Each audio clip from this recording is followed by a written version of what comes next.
பத்திரிகையாளர்களே, தொலைக்காட்சி தோழர்களே, இணையதள நண்பர்களே, புகைப்பட கலைஞர்களே, இந்த படத்தின் பிஆர்ஓக்களே அனைவருக்கும் எனது நண்பகல் வணக்கத்தை தெரிவித்துக் கொள்கிறேன். இந்த மனு படத்தை ஏற்கனவே ஆடியோ ரிலீஸ் இங்கே தான் நடந்தது.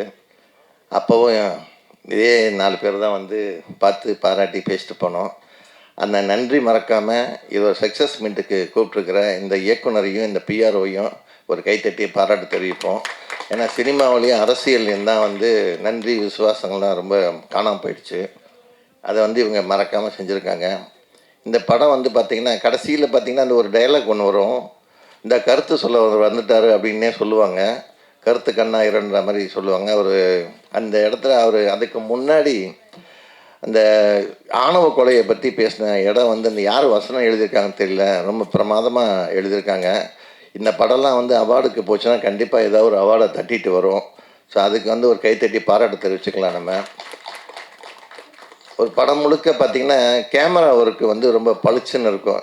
இன்றைக்கெல்லாம் ஆளே தெரியாத அளவுக்கு கேமரா ஒர்க் பண்ணுற இடத்துல இவங்க எல்லாத்தையும் துல்லியமாக பண்ணியிருக்க அந்த கேமராமேனுக்கு நம்ம ஒரு பாராட்டு தெரிவிச்சுக்கலாம். அதே மாதிரி வசனகர்த்தன் டைரக்டர் அவரே 3 பொறுப்பையும் எடுத்து பண்ணியிருக்கிறாரு. ஆனால் ரொம்ப பொறுமையாக இருக்கிறாரு. சின்ன வயசுலேயே இவ்வளோ பெரிய பொறுப்பெடுத்து பண்ணுறது உண்மையில் அவருக்கு ஒரு பாராட்டக்கூடிய விஷயந்தான். இந்த பிஆர்ஓக்கள் ரொம்ப போராடி இவ்வளோ பேரை கொண்டு சேர்த்துருக்காங்கன்னா முதல்ல அவங்களுக்கு தான் நம்ம கைத்தட்டி சொல்லணும், பாராட்ட தெரிவிக்கணும். இந்த மாதிரி படங்கள் சின்ன திருமுதிரீட்டில் எடுத்த படங்கள் மிகப்பெரிய வெற்றி அடைஞ்சால் தான் சினிமா ஆரோக்கியமாக இருக்கும். ஸோ இந்த மாதிரி படங்கள் ஓடணும். போன வாரம் ரிலீஸ் ஆகிருக்கு இந்த படம். இப்போ நான் எல்லாமே பெரிய பெரிய படங்களுக்கு தான் ஒரு சக்ஸஸ் மீட் வைப்பாங்க. பட் இந்த மனு படமும் சக்ஸஸ் மீட்டுக்கு வந்திருக்குன்னா அதுவே இந்த படத்துக்கு கிடைச்ச மிகப்பெரிய வெற்றி. ஸோ இந்த படம் மறுபடியும் ஓடணும், மறுபடியும் மக்கள்கிட்ட போய் சேரணுங்கிறதுக்கான தான் மீடியாக்களை கூப்பிட்டு உங்கள் மூலமாக கொண்டு போகிறதுக்கு வந்திருக்கிறாங்க. நீங்கள் பெரிய ஆர்டிஸ்ட் படங்களுக்கு பண்ணுறது பெரிய விஷயம் கிடையாது. மீடியாக்கள் இந்த மாதிரி சிறு முதலீட்டு படங்களையும் கொண்டு போய் மக்கள்கிட்ட சேர்க்கணும். அந்த வேலையை நீங்கள் கரெக்டாக செய்கிறீங்க.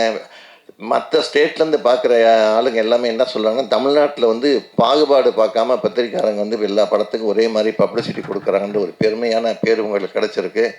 அதுக்கு உங்களுக்கு பாராட்டு தெரிவித்து இந்த படம் சக்ஸஸாக ஓடணும். இதே யூனிட்டு அடுத்து மறுபடியும் படம் பண்ணணுங்கிறத இறைவனை வேண்டி நன்றி கூறி தெரிவித்துக் கொள்கிறேன். நன்றி. எல்லாருக்கும் வணக்கம். என் பேர் சதாசிவ ஜெயராமன். இந்த படத்துக்கு நான் தான் மியூசிக் பண்ணியிருக்கேன். ஸோ படம் நீங்கள் பார்த்துருப்பீங்க. எனக்கு வாய்ப்பு தந்த டைரக்டர் அவர்களுக்கும் ப்ரொடியூசர் அவர்களுக்கும் ரொம்ப நன்றி. படம் நல்லா வந்திருக்கு, நீங்கள் பார்த்தீங்க. இது மக்கள் இடத்துல நீங்கள் தான் போய் கொண்டு போய் சேர்க்கணும். வாய்ப்பு தந்த அனைவருக்கும் நன்றி. வணக்கம். எல்லாருக்கும் நன்றி. இங்கே வந்திருக்கிற எல்லா நண்பர்களுக்கும், டைரக்ஷனுக்கும், ஜாக்கூர் சாருக்கும், விஜய் செல்வன் எல்லாருக்கும் ரொம்ப நன்றியை தெரிவிச்சிருக்கிறேன். இந்த படத்தில் எனக்கு வாய்ப்பு கொடுத்த துர்கா பிரசாந்த் சாருக்கு ரொம்ப நன்றி தெரிவிச்சிருக்கேன். இன்னொரு விஷயம் என்னன்னாக்கா, இந்த படம் எனக்கு 40வது படம். இப்போ சக்ஸஸ்ஃபுல் பார்ட்டி பண்ணிகிட்ருக்காங்க. எனக்கு ரொம்ப சந்தோஷமாக இருக்குது. இன்னும் அவங்க மேலே மேலே படம் பண்ணணுன்ட்டு எனக்கு ரொம்ப ஆர்வமாக இருக்குது. அடுத்த படத்துலையும் நான் புக் ஆகிருக்கேன். டைரக்டர் துர்கா பிரசாத் சார் சொல்லியிருக்காரு. எனக்கும் விஜய் செல்வனுக்கும் வாய்ப்பு கொடுத்துருக்காங்க. Thank you Durga Prashanth sir. இங்கு வருகை தந்திருக்கும் ஊடகவியல் நண்பர்கள், பத்திரிகையினர், துறை நண்பர்கள் அனைவருக்கும் என்னுடைய மனமார்ந்த வணக்கங்கள். மேடையில் வீற்றிருக்கும் திரையுலகின் ஜாம்பவான்கள் அனைவருக்கும் என்னுடைய பணிவான வணக்கங்களை தெரிவித்துக் கொள்கிறேன். மனு இத்திரைப்படத்தின் இந்த வெற்றி தருணத்தை உருவாக்கிய இந்த திரைப்படத்தின் கேப்டன் இயக்குனர் திரு துர்கா பிரசாத் அவர்களுக்கு இந்த திரைப்படத்தில் ஒரு கதாபாத்திரத்தை கொடுத்து என்னை இயக்கி ஒரு நற்பெயரை எனக்கு எடுத்து கொடுத்த அவருக்கு இந்த நேரத்தில் என்னுடைய மனமார்ந்த நன்றிகளை தெரிவித்துக் கொள்கிறேன். இந்த திரைப்படத்தில் என்னோடு பயணித்த ஒட்டுமொத்த திரைப்பட குழுவினருக்கும் என்னுடைய நன்றிகளையும் வாழ்த்துக்களையும் தெரிவித்துக் கொள்கிறேன். அதே சமயம் இந்த திரைப்படத்தை கேமராமேன் மிகவும் சிறப்பாக இயற்கை ததும்ப மக்களுக்கு அது ஒரு விருந்தாக கொடுத்திருக்கின்றார். அந்த வகையில் கேமராமேன் அவர்களுக்கு என்னுடைய மனமார்ந்த நன்றிகள். மேலும் இந்த தருணத்தை சிறப்பாக எல்லோரும் சேர்ந்து சிறப்பிக்கும் வகையில் உருவாக்கிய இந்த திரைப்படத்தின் தயாரிப்பாளர் அவர்களுக்கும் என்னுடைய மனமார்ந்த நன்றிகளை தெரிவித்துக்கொண்டு நீங்கள் இங்கு வருகை புரிந்த உங்கள் அனைவருக்கும் மீண்டும் என்னுடைய வாழ்த்துக்களையும் நன்றிகளையும் தெரிவித்துக் கொள்கிறேன். நன்றி, வணக்கம். எல்லாருக்கும் வணக்கம். First of all, I would like to ask sorry because எனக்கு அவ்வளோ தமிழ் பேச வராது. But I'll try talking in Tamil only. So ஏதாச்சும் தப்பாச்சுன்னா மன்னிச்சுங்க. First of all, I would like to ask everybody, எல்லாருமே தியேட்டர்ஸ்க்கு வந்து சினிமா பாருங்க. Not the cinema, all the cinema. Because நாளைக்கு இது டிவிలో பார்க்கணும் வரும் ஆர் மொபைல்னோ பார்க்கணும் வரும் அப்படியான வெயிட் பண்ணாதுங்க. ஏன்னா இப்போது நம்ம எல்லாருக்குமே பேஷன்ஸ் ரொம்ப தக்குவா, it's very less. Because reels பார்க்கும், when we are seeing reels also, we cannot even see like 30 seconds. We just keep scrolling the phone. So அப்படி பண்ணாதுங்க. Just make yourself time, at least monthly once or twice or thrice, just 2 hours of time தியேட்டர்ஸ்க்கு வந்து இந்த movie பாருங்க. Because theatre experience வந்து வீட்டில் கிடையாது, இல்லை ஃபோனில் பார்க்கணும், அந்த எக்ஸ்பீரியன்ஸ் வராது. நல்லா இருக்கோ இல்லையோ அது வேறு. At least to say it is good or bad, just watch the movie once, any movie, support the movies, so that only because of the theaters, cinema can sustain in all the industries. Thank you. எல்லாருக்கும் வணக்கம். Stage மேல் இருக்கிற எல்லா பேருக்கும் வணக்கம். இந்த படம் மனு படத்தை செகண்ட் வீக்கு ரன்னிங் ஆகிட்டுருக்கு. அதை நம்ம சக்ஸஸ் ப்ரெஸ் மீட் அப்புறம் இந்த ஷோ, இந்த ஒரு படம் இந்த லெவலுக்கு வரக்கு முக்கிய காரணம் இந்த படத்தை ப்ரொடியூசர் சதீஷ் பாபு சார், அவருக்கும் நான் நன்றி தெரிவிச்சுக்கிறேன். படம் இந்த அளவுக்கு பேசப்பட்டதுன்னா அதுக்கு முக்கிய காரணம் மீடியா தான். Media, press media, social media, இவங்க எல்லாரும் தான். ஆடியன்ஸு கொஞ்சம் பேர் கம்மியாக பார்த்துருக்கலாம். ஆனால் படம் பார்த்தா எல்லா மீடியாக்காரங்க கூட படம் பற்றி நல்ல ஒரு ரிவ்யூ கொடுத்தாங்க. அந்த ரிவ்யூனால் தான் இந்த படம் இவ்வளோ வரைக்கும் பேசப்பட்டது. உங்கள் எல்லாரும் சப்போர்ட்டை நான் எப்பவும் மறக்க மாட்டேன். தமிழில் ஒரு படம் பண்ணி அது எப்படி வருமோ என்னமோ நினச்சிட்டு இருந்தேன். ஆனால் இந்த அளவுக்கு ஒரு சப்போர்ட்டுவே நான் எதிர்பார்க்கல. அந்த அளவுக்கு ஒரு உயர்ந்த சப்போர்ட் நீங்கள் எல்லாம் கொடுத்துருக்கீங்க. இதே மாதிரி சப்போர்ட்டும் இந்த எல்லா படத்துக்கும் வரட்டும் தான் நான் வேண்டிக்கிறேன். செகண்ட் வீக் படம் போயிட்டுருக்கு. எல்லோரும் தியேட்டருக்கு வந்து படம் பாருங்கள். ஒரு படம் வெற்றி ஆச்சுன்னா அது இன்னொரு படம் ஸ்டார்ட் ஆகும். ஒரு பல குடும்பங்களுக்கு வேலை கிடைக்கும். இது ஒரு சின்ன இதே செயின் லிங்க் தான், ஒன்றுக்கு செயின் லிங்க் தான். ஸோ பணம் போட்ட ப்ரொடியூசரும் கூட இன்னொரு படம் பண்ணுவாங்க. அதை நம்ம கூட பண்ணாங்களோ இன்னொருத்தர் கூட பண்ணாங்களோ அது செகண்டரி. யாரு கூட பண்ண பரவாயில்ல, ஒரு படம் தயாரிக்க ஒரு செட் ஆயிடுச்சுனாக்கா அங்கே பல பேருக்கு வேலை கிடைக்கும். அதனால் எல்லோரும் கூட இந்த படத்தை தியேட்டரில் வந்து பார்த்து சப்போர்ட் பண்ணுங்க. இந்த படத்தை எவ்வளோ வரைக்கும் கொண்டு வந்தாங்க எல்லாருக்கும் நன்றி தெரிவிச்சுக்கிறேன். வணக்கம். வந்திருக்கும் அனைவருக்கும் வணக்கம். பத்திரிகை நண்பர்களுக்கும், தொலைக்காட்சி தோழர்களுக்கும், இன்டர்நெட் இணையவர்களுக்கும், மேடையில் இருக்க அத்தனை பெரியவர்களுக்கும் நன்றி கலந்த வணக்கத்தை தெரிவிச்சுள்ள பெருமை அடைகிறேன். அரவிந்த் சார் வந்து தமிழ் திரை உலக ஒரு ஆங்கில படத்துக்கு நிகராக எடுத்து புரட்டி போட்டவர். அப்படி ஒரு ரசிகர் அவருக்கு உண்டு. இன்றைக்கி அவர் வந்திருக்காரு. அவருக்கு உண்மையிலே சந்தோஷம். வாழ்த்துக்கள் அவருக்கு. அது மாதிரி செல்வா சார் வந்து சும்மா பேசிட்டு போயிட்டார். எல்லாருக்கும் தெரியுமான்னு தெரியல, விஜயோட தாய் மாமா. ஏன்னா நான் வந்து சட்டம் ஒரு ரேட்டர்லேருந்து அவங்க படம் பண்ணிக்கிட்டு இருக்கேன். வெற்றி படம் அவர் ஃபஸ்ட்டு படம் நடித்தார். நானும் அதில் நடிச்சிருப்பேன். அந்த காலத்துலேருந்து இன்றைக்கி வரைக்கும் நாங்கள் நட்பாக இருக்கோம். அதுக்கு செல்வா சார்லாம் எவ்வளோ உழைச்சிருக்காருங்கிறது எனக்கு தெரியும்.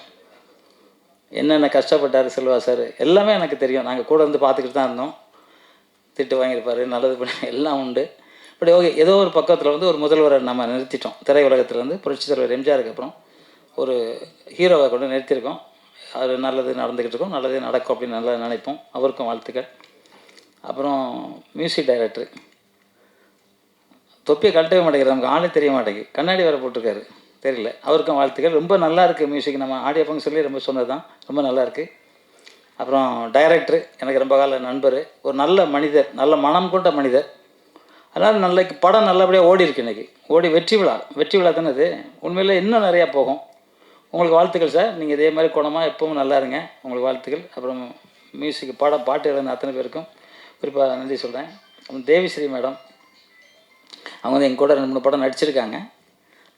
ஒரு பெரிய ஆக்டர்ஸு. மேலே அவங்களுக்கு பாராட்டு, ரொம்ப சந்தோஷம். அவங்க பொண்ணும் ஹீரோயினாக நடிச்சிட்டு இருக்காங்க, நிறையா தெலுங்கு படங்கள் பண்ணிகிட்ருக்காங்க, அவங்களுக்கு வாழ்த்துக்கள். அப்புறம் வந்து ஹீரோயினி ரொம்ப அழகாக பேசுனாங்க, தமிழ் தெரியாதனாங்க, தமிழ் ரொம்ப அழகாக பேசுனாங்க. அதை விட மேலே அவங்க வந்து இந்த படத்தை விட எல்லா படமும் நல்லா இருக்கணும் அப்படின்னு சொன்னாங்க. உண்மையிலே வாழ்த்துக்கள் உங்களுக்கு, உண்மையிலே அண்டர்ஸ்டாண்ட். அதே மாதிரி இந்த படம் இன்னும் நிறைய பணம் கொடுத்து அந்த டைரக்டர், ப்ரொடியூசர், அவர் சார் எழுந்துருங்க சார் ஒரு நிமிஷம், அவருக்கு உண்மையிலே கை தட்டுங்க. அவர் வந்து ரொம்ப காலமாக பண்ணிகிட்டு இருக்காரு. அவர் இங்கே சொல்கிறார் நான் அந்த இவ்வளோ சக்ஸஸ் ஆகும்னு நினைக்கலன்றாரு. நிச்சயமாக இன்னும் நீங்கள் சக்ஸஸ் படமாக கொடுப்பீங்க சார். எல்லாருக்கும் வணக்கம். மேடையில் வந்து ஊமை வழியால் மிரட்டி வந்த அரவிந்த் சார்களுக்கும், புரட்சி புயல் ஜாகுவார் சார் அவர்களுக்கும். ஏன்னா இதில் என்னன்னா, இண்டஸ்ட்ரியில் நாங்கள்லாம் அசிஸ்டண்ட்டாக இருக்கும்போது எப்படி இருந்தோமோ இன்ன வரைக்கும் பொசிஷனில் நாங்கள் மாறி வந்தாலும் எங்களுடைய நட்பு இப்போவும் போயிட்டுருக்கு. கிட்டத்தட்ட இதுக்கு வந்து ஒரு 30 வருஷம் ட்ராவல் பண்ணிகிட்ருக்கோம்னு நினைக்கும் போது சினிமாவில் ஒரு சந்தோஷமான விஷயமா இருக்குது. இன்றைக்கி வந்த இளைஞர்கள் கூட நாங்கள் போட்டி போட்டுட்ருக்கோம். அந்த வரிசையில் இந்த கலைஞர்கள் பார்க்கும்போது ஸ்ரீயுத் ரொம்ப அருமையாக பண்ணியிருக்காரு. அவர் வந்து படத்தில் மட்டும் எல்லாம் செய்கிற மாதிரி இல்லாமல் நேராகவும் அவர் நிறைய விஷயங்கள் உதவி செய்கிறாருன்னு கேள்விப்பட்டேன். அதுக்காக அவருக்கு ஒரு நன்றி சொல்லணும். அடுத்து இந்த படத்தை கொண்டு வந்த சதீஷ் பாபு சார், வித்தியாசமான ஒரு கதைக்களம், எல்லாரும் பாராட்டுற மாதிரி ஒரு சப்ஜெக்ட் அவர் எடுத்திருக்காரு. அதுக்கு இயக்குனர் எப்படி கதை சொல்லியிருப்பாருன்னு தெரியாது, ஆனால் சொன்னதை அவர் அழகாக பண்ணி கொடுத்துருக்காரு. அதில் அவர் ஜெயிச்சிருக்காரு அப்படின்றதுக்கு இந்த 2வது வாரம் தான் சாட்சி. இந்த பிரசாத் சாரை சொல்லணும் அப்படின்னா, ஒரு இயக்குனராக வர்றதுக்கு முன்னாடி பேக்ரவுண்டில் சில விஷயங்கள் தெரிஞ்சிருந்தால் மட்டும்தான் இயக்குனராக ஸ்டடி பண்ண முடியும். அது அரவிந்த் சார் ஒத்துக்குவார்னு நினைக்கிறேன். என்ன அப்படின்னா, ஒரு இயக்குனர் பின்னாடி ஒளிப்பதிவாளர் இருக்கணும், அவருக்கு பின்னாடி எடிட்டர் இருக்கணும், அதுக்கு பின்னாடி இந்த கதைக்களத்தை கோர்வையாக கொண்டு வர்றதுக்கு வந்து கண்டிப்பாக எடிட்டரோட நாலேஜ் இல்லாமல் நீங்கள் எவ்வளோ கதை பண்ணாலும் எடிட்டரோட நாலேஜ் இல்லாமல் ஒரு படத்தை கொண்டு வரவே முடியாது. அந்த வேலையும் அவரே சேர்ந்து பண்ணியிருக்கிறது வந்து ஒரு சாதனை அப்படின்னு தான் சொல்லுவேன். இங்கே முக்கியமான ஒரு விஷயம் சொல்லப்போனால், விஜய் சாரை பற்றி தெரியாதவங்க இங்கே யாரும் இல்லை. அவருடைய முதல் உழைப்பு அப்படின்னு பார்க்க போனீங்கன்னா, அது இல்லாமல் அவர் பண்ணியிருக்க முடியாது, இவ்வளோ தூரம் வந்திருக்க முடியாது. ஏன்னா எல்லா பெரிய பெரிய ப்ரொடியூசருங்களுக்கு கூடலாம் வந்து அவங்கவுங்க மகள்களெல்லாம் கொண்டு வந்திருக்காங்க. ஆனால் அவருடைய முதல் கிரெடிட்டுன்னு பார்க்கும்போது நாளைய தீர்ப்பு அப்படின்னு சொல்லி அவங்க அப்பா எடுத்த படம் இன்னைக்கு அந்த தீர்ப்பு முடிவாயிருக்கு.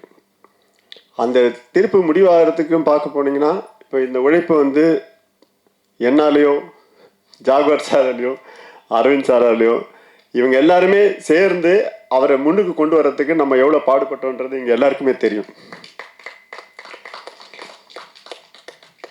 அன்னைக்கு அவர் நினச்சிருக்க முடியாது நம்ம வருவோமான்னு சொல்லிட்டு. ஆனால் அவருடைய கேரியர் வந்து படிப்படியாக அவர் முன்னுக்கு வர்றாரு அப்படின் போது அவருடைய கடைசி கட்டங்கள் பார்த்தீங்கன்னா ஜனநாயகனில் தான் வந்து நிற்கிது. என்ன விஷயமா சொல்ல வர அப்படின்னு பார்த்தா, ஒரு மாணவனாக இருந்தார், அதுக்கப்புறம் வந்து ஒரு மகனாக வந்தார், அப்புறம் போலீஸ் ஆஃபீஸராக வந்தார், அப்புறம் ஒரு ஜட்ஜாக வந்தார், ஒரு காமெடின் ட்ராக், இப்படி லைனாக பண்ணிக்கிட்டே வரும்போது ஒருத்தருடைய முயற்சின்றது தனித்தனியாக போயிட்டே இருக்கு. அதுக்கு கடைசி கட்டம் பார்த்து போனீங்கன்னா அது முதல்வர் போஸ்ட் தான். முதல்வருக்கு பின்னால் அவர் திருப்பி இறங்கி ஒரு போலீஸ் ஆஃபீஸரு, திருப்பி ஒரு ஜட்ஜு அப்படிலாம் ஒர்க் பண்ணவே முடியாது. அந்த இடத்துல வந்து அவர் ஸ்ட்ரக் ஆகி நின்ன பிறகு அடுத்து அவர் எடுத்த முடிவு வந்து தலைமை தான்.